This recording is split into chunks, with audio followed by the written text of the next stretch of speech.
पंचकुला में आतंक मचाने वाली कच्छा गैंग का पंचकुला पुलिस ने किया भंडाफोड़। टैटू से हुई पहचान, 2 गिरफ्तार, 3 से पूछताछ जारी। पंचकुला पुलिस ने एक बड़ी कार्रवाई करते हुए देश के कई राज्यों में हत्या, लूट, डकैती और चोरी की वारदातों को अंजाम देने वाले कुख्यात गुलेल गैंग उर्फ कच्छा बनियान गैंग का पर्दाफाश कर दिया है। ये गैंग वाला गैंग के नाम से भी जाना जाता है और मध्य प्रदेश के आदिवासी और घने जंगलों वाले इलाकों से ताल्लुक रखता है। डीसीपी क्राइम अमित दहिया के नेतृत्व में क्राइम ब्रांच सेक्टर 26 की टीम, जिसमें इंस्पेक्टर दलीप सिंह और उनकी टीम ने दिन रात कड़ी मेहनत कर इस खतरनाक गिरोह को पकड़ने में कामयाबी हासिल की है। फिलहाल 2 आरोपियों को गिरफ्तार किया जा चुका है, जबकि 3 को हिरासत में लेकर पूछताछ की जा रही है। सीसीटीवी में टैटू से हुई गैंग की पहचान।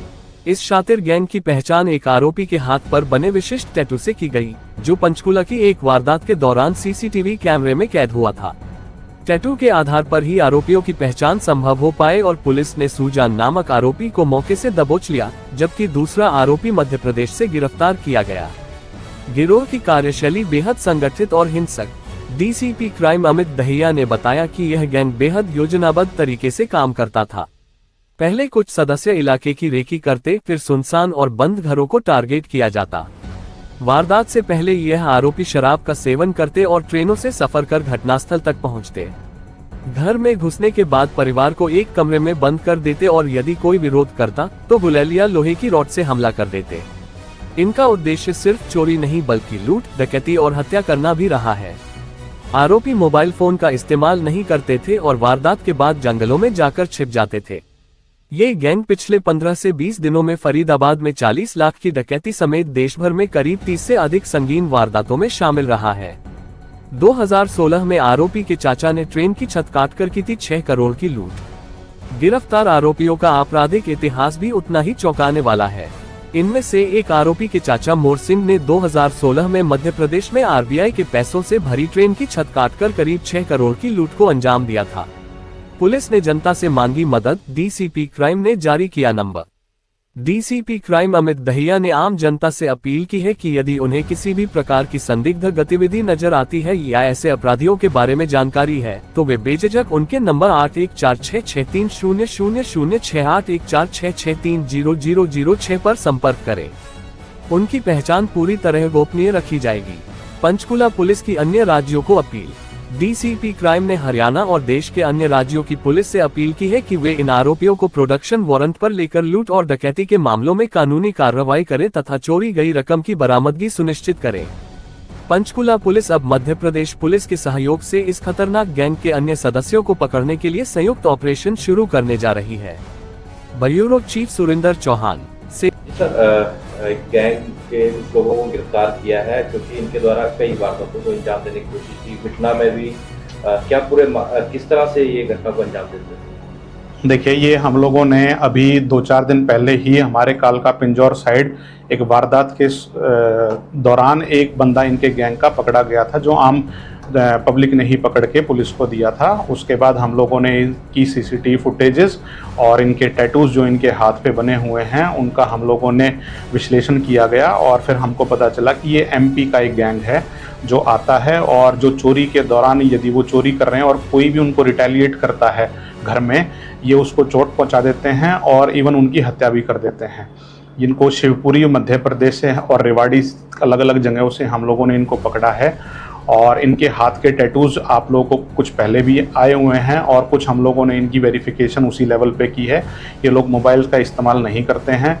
जब हम लोगों ने इनके पुराने रिकॉर्ड्स को वेरीफाई किया तो इनके ऊपर लगभग 28 से 30 जो हैं डकैती के पर्चे दर्ज हैं, अलग अलग लोगों पे अलग अलग।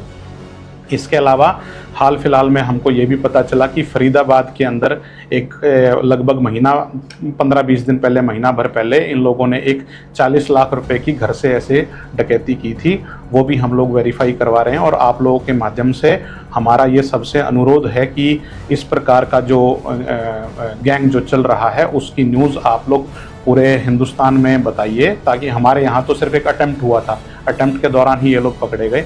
बाकी जहाँ जहाँ इन लोगों ने चोरी, डकैतियाँ और अपने आगे का कार्रवाई कर रखी है वो सब इनको प्रोडक्शन वारंट पर लेके इनकी आगे कानूनी कार्रवाई करें।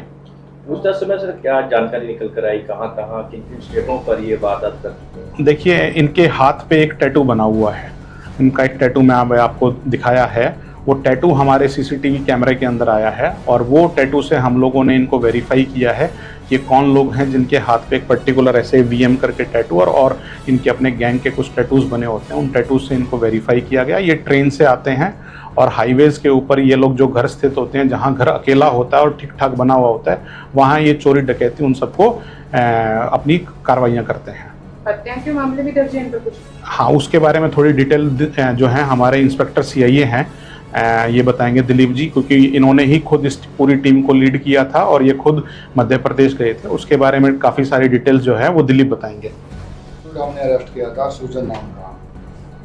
जब उसको अरेस्ट करने के बाद उसका रिमांड लिया 8 दिन का और डिटेल्ड इंटरोगेशन जब हमने उससे की है तो उस इंटरोगेशन में एक शिवपुरी में ही थाना पड़ता है सुभाषपुरा करके, उसमें एक मर्डर का केस रजिस्टर्ड उसके अगेंस्ट है जिसमें वो 5 साल के करीब अंदर रहा है, फिर वो बेल आउट हो गया था।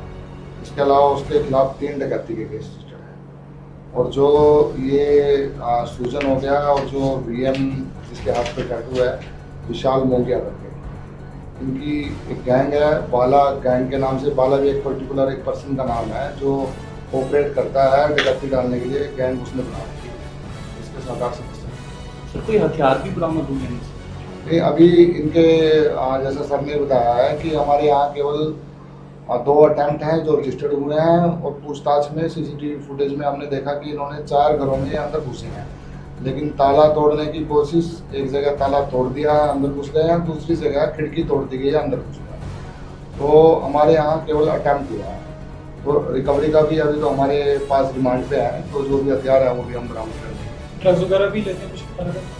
नहीं, इसमें जो नॉर्मल इनके एक तो इनके यहाँ पे ये दारू वगैरह जो मुगा वगैरह बोलते हैं एमपी में, वो उसका ज़्यादा सेवन करते हैं। और हाँ, ये भी बात क्लियर है, इन्वेस्टिगेशन में ये चीज़ क्लियर आई है कि 2 अटैम्प्ट जो हमारे यहाँ हुए हैं, इन दोनों में इन्होंने अटैम्प्ट करने से पहले इन्होंने शराब पी।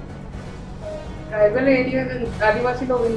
हाँ, वहाँ पे जैसे एमपी में हम गए हैं तो वहाँ जाके जो इन्वेस्टिगेशन करी उसमें इनका जो रहन सहन और ये सब है, जंगलों